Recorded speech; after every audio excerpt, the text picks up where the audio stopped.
everyone, Roscoe here, and I'm here to talk about Star Wars Battlefront.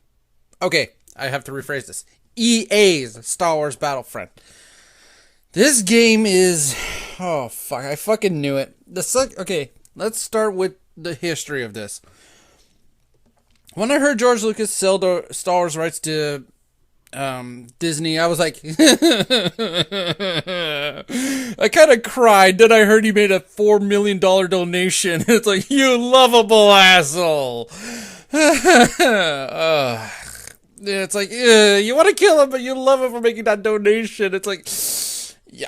Oh, anyways, then I was like, okay, so Disney now owns Star Wars. Fuck, we're gonna have a music. Then I heard they announced a new movie. I'm like, fuck. We're gonna have a fucking musical in Star Wars. If we do, this is going to... Someone's gonna... Trust me, the pitchforks and torches will rise so fast against Disney that they won't have anything fucking left. Mickey Will's head will be standing on a pike by the end of that day. No, I'm serious. It's probably going to happen. You're fucking with Star Wars. Be careful. And then when hard news was still a thing on Screw Attack, I heard the news that Disney made a deal with EA to make all future licensed Star Wars games. What the fuck? Boom. I think everyone just went, oh well, there goes the fucking universe. Okay, so with that said, I was like, okay, they can't do worse. You know, there's no way they can do worse than announcing all the titles that they were in process. Star Wars 1313, the original Star Wars Battlefront 3 being cancelled.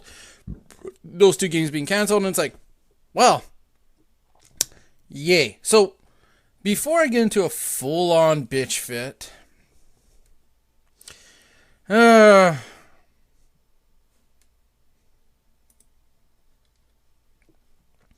so yeah, anyways, where to begin with this fucking game?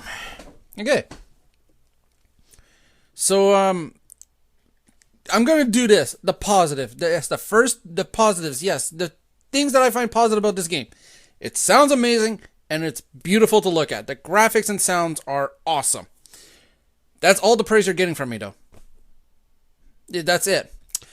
So, the trailer's launch, I was excited for this game. I pre-ordered the game. I should have fucking known not to do that because I knew EA and DICE were behind it. So I told myself, oh, fuck. And then I saw the gameplay at E3 and I was like, this looks... Okay, this is Walker Assault, the new game mode. I told myself, okay, maybe they made it look like Battlefield for that. That's fine. I understand that. That's fine. You know, it's a different game mode. It's new. Let it slide. Then, the beta. Well, it's underwhelming, of course, but I told myself it's the beta, quote-unquote beta, when technically it's a fucking... it was a glorified... alpha... not a beta build, but a fully filled build. It's a demo. Fuck it. It was a fucking demo. They called it a beta because the game was going to launch 2 months later. Not even, probably. Yeah, actually 2 months later. Pretty much. And I don't know what to say anymore. Then the game came out. I played it, and I was like, fuck, this is just Battlefield / Call of Duty reskinned with Star Wars.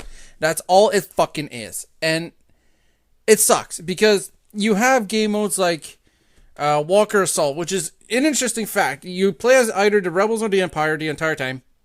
I'll get back to that point, don't worry. You heard me right, but I'll get back to that point. And you have to either, as the Rebels, stop the Walkers from attacking, from destroying them, which is not a fucking easy thing to do because you have to wait for Y-Wings to bomb them and allow them to hit the ground, allow them to hit the bombers to make them vulnerable. I don't know. It makes no fucking sense to me. And you have to destroy them. And as the Imperials, you have to protect them. So, you know, that's fine.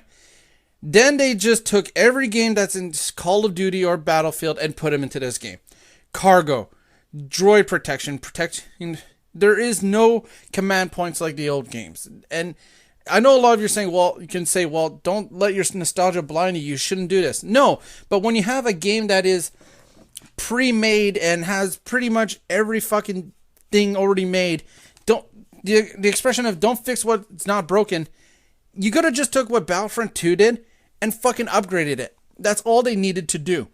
So now let's get into all the cons of this game. What it is the cons is huge. Okay, you're paying a full price game, $60 for a multiplayer game only. Yes, there is no single player. That is correct. No single player, which sucks because both previous Battlefront games had them. And I believe, and EA, if I can find the fucking story again, said, oh, they made research. They had their PR team make a questionnaire, and only about 40% of people played a single player campaign. That's still 40 fucking percent. Fuck you. You should have put something in there. You could have done the Rise of the Empire once more. But instead, after Rise of the Empire, which is what we wanted, this is what I wanted the most, you complete the Rise of the Empire story. Well, somewhere after you complete that, you go to the rebel side, state, oh, this is how the rebellion started, and go all the way to episode 6. I kind of wish they did that with Battlefront 2, but when I said, okay, Battlefront 2 didn't do that, maybe Battlefront 3 will. This is really awesome. That's what I wanted. One of the things I wanted the most. There is no space combat. Also, they took out space combat. I'll allow that to sink in. Anyways, yeah, there's no space combat. What else? There is 4 fucking planets in EA's Battlefront. 4. You have Tatooine, Hoth, Endor, and Solist. That's it. With maybe one map or 2 maps varying each. So you have 8 maps in total. Star Wars Battlefront 2 had, I believe, 16 planets to fight on. 16 new locations. So you had your basic, you had Tatooine. I believe there's like 16 or 19 planets on Battlefront 2. You had space battles on Battlefront 2. Also, the game for multiplayer, what I hear people bitching a lot is the lack of, on PS4, this is PS4, Xbox One, and PC. This is the same for all 3. The biggest map you can fight on is 20v20. 40 players in total. When the original games had 64, 32 versus 32. Yeah. That's wrong, EA. Also, there is no, that's stupid, EA and DICE. Also, there is no AI, there's no bots. There's no bots where you can shoot down and get a better score than someone else. Except in Fighter Assault. Which is probably the only gameplay I like. What it is you play as either the Rebels or the Empire, and you choose between an X-Wing or A-Wing, or for the Rebels, and the TIE Fighter and TIE Interceptor for the Imperials, and go at it in the atmosphere. You're not in space, you're in the atmosphere, dogfighting. Now, back to Rebels and Empire. Now I'll give this a bit to EA, EA and DICE. I understand you only want to focus on the Rebels and the Empire because of the new movies coming out. That's fine. I get that. But you're talking about something that has been established before, and Battlefront 1 and 2 did this, which had the clone, which had the prequels and their original trilogies mixed into one game. There is so much negative on this game. Here's a fun little fact. Star Wars Battlefront 1 and 2, when I first both got them, I played the hell out of them. In 1 week's time, I must have put in like fucking at least almost 80 hours in 1 week's time with both of these games. Not combined, but in 1 week. The first week I got it, I probably beat the game multiple times. I beat on difficulties. I did my best. Battlefront 2, just those 2 games alone, I put 80 hours. This game's been out 1 week. I put in 10. This is how much boring it is. Here's another thing. In Star Wars Battlefront 1 and 2, you had different classes. I'm going to stick with Battlefront 2 because this is the one probably most people played, if you played Star Wars Battlefront games before. If you remember correctly, you had different units. In total, you had 8 units per faction, 6 on the ground, 2 in space for each faction. 4 factions times 8 unit is 32 units. In this game, it's Call of Duty / Battlefield, which is loadouts. That's it. There is no sniper class. There is no heavy assault class. There is no... Oh, fuck, you know what? I'm just gonna... There is... In the original, you had the basic assault class, which is a stormtrooper or, the clone trooper or the super battle droid. Then you had the... then you had the Rocketeer, you had your Scout, which was your Sniper, you had your Engineer, which was your Shotgun wielder, then you had the specialized class of the, for the Empire, you had the Imperial Officer, which, I believe is your, how can I say this, your buff unit. He's meant to be your buffer. One of his abilities is, Rage, which increases your damage output. Then you had the Dark Trooper or Jet Trooper, whatever. This is a specialized commando unit. They were very quick to get around the battlefield because of their jetpacks. They were hard to use. If you mastered them, you could practically dominate the battlefield with this very quickly. So with that said, and now custom loadouts, it's like also the star cards, your hand, what they call.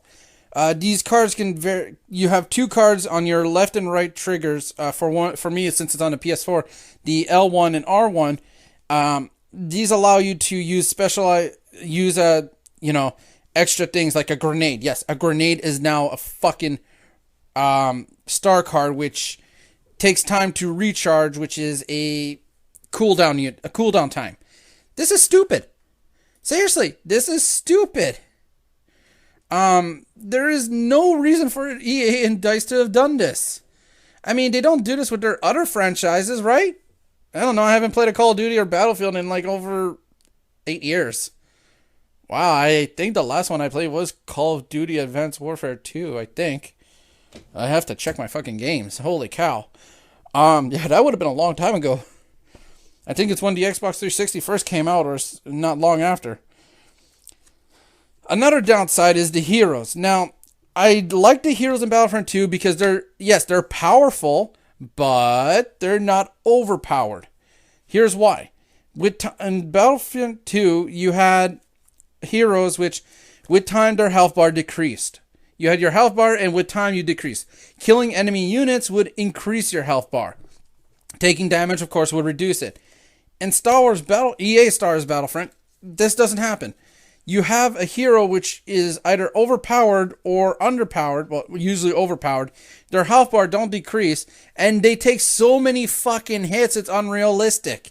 Yes, I get it. It's a hero. It's a character that is established in the universe. But,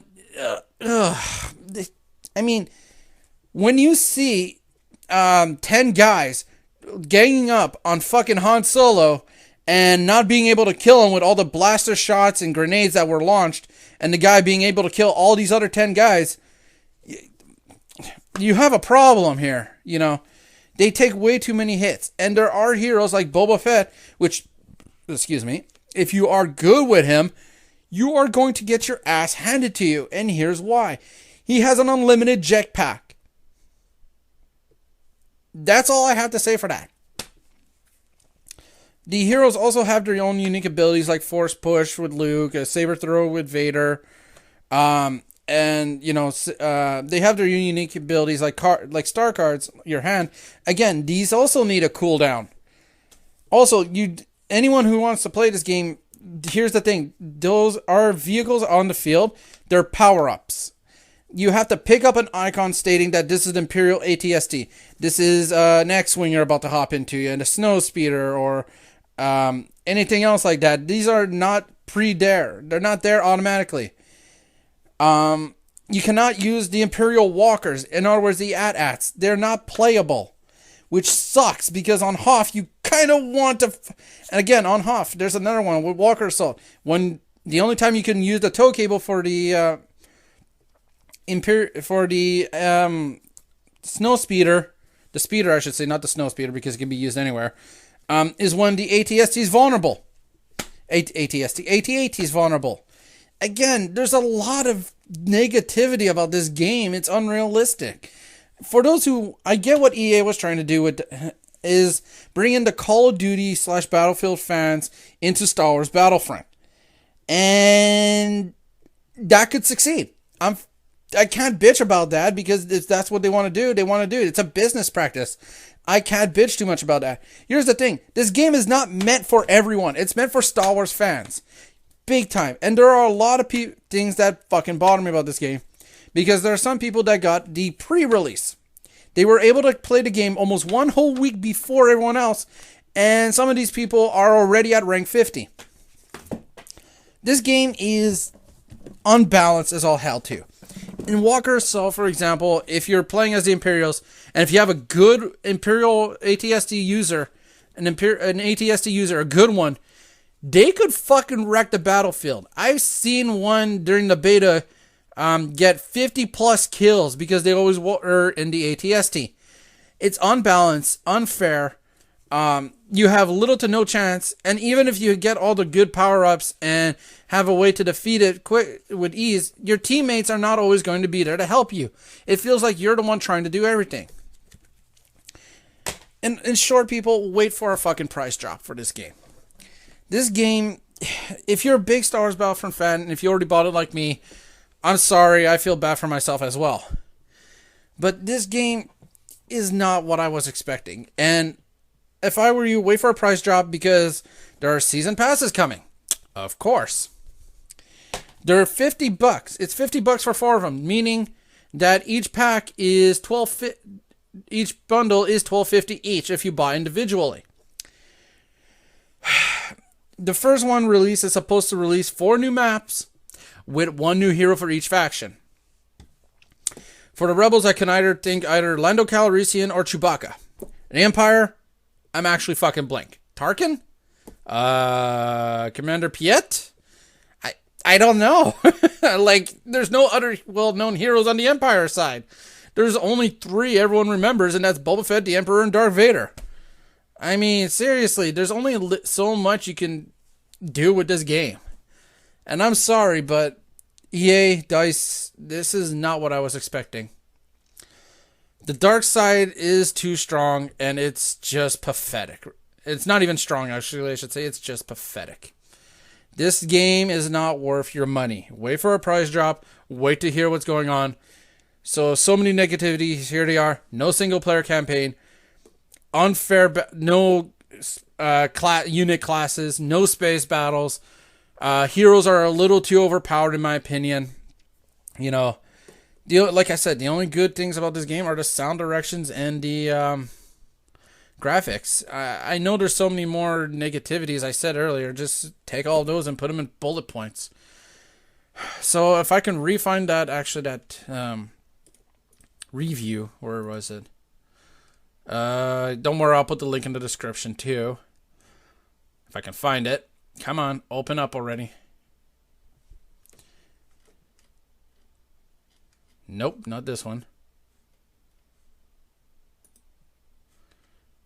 God damn it. There's one I remember what it said is there's one that I remember it said what it was is fuck, I can't find it anymore. That's weird. I remember what it said. If I can find it, I'll put it in the link description. Was as impressive as the Death Star, as dry as Tatooine. And you know what? I agree with that. This game is impressive to look at. It's impressive to hear, but it's pathetically weak. And for that, ladies and gentlemen, this is Rasco signing out. Hope you guys have a great day or night. Thanks for watching and listening. Take care.